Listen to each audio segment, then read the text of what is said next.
opinion that the ideas of G20 should be laid clear. Is it going to be to ensure that the African produces for himself?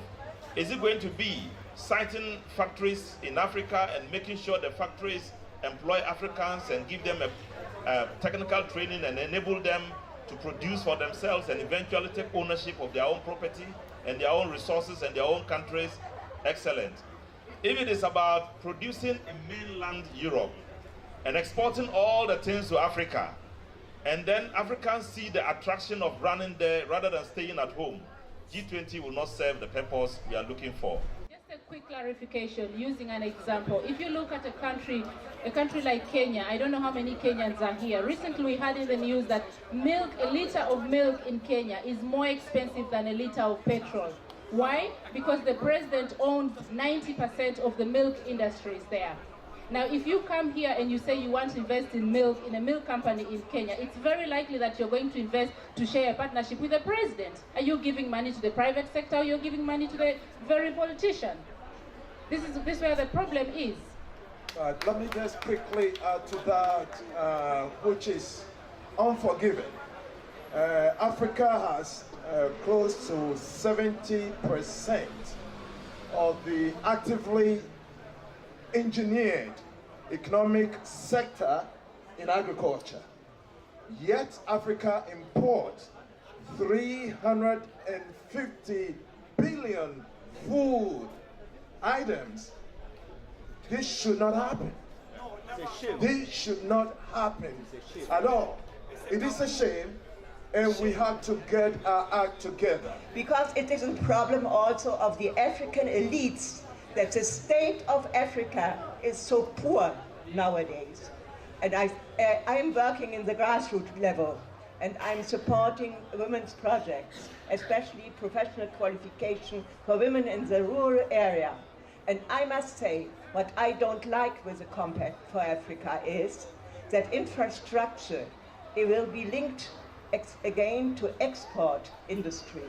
And I think we need an infrastructure which is related to the situation of the jobless youth, to the situation of the jobless or less earning women in the rural area.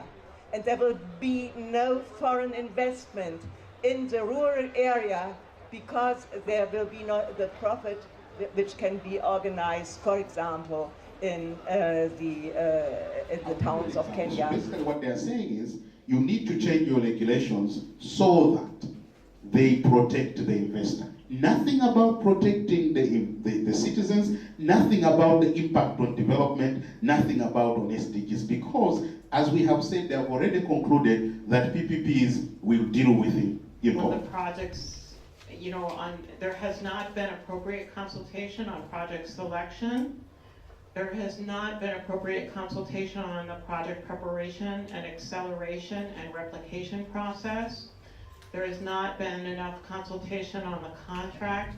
And finally, there has not been enough consultation on what the African Continental Business Network is doing, which wants northern pension funds, to buy into all of Africa's infrastructure so that, low-income, medium-income Africans can pay old people's pensions in Europe and the United States. Whatever is coming behind the compact, African citizens want the initiative to make sure that the investments that are coming are aligned with the African Agenda 2063. So African citizens want to see in the compact some kind of tool that would allow them to be part of a monitoring and accountability framework.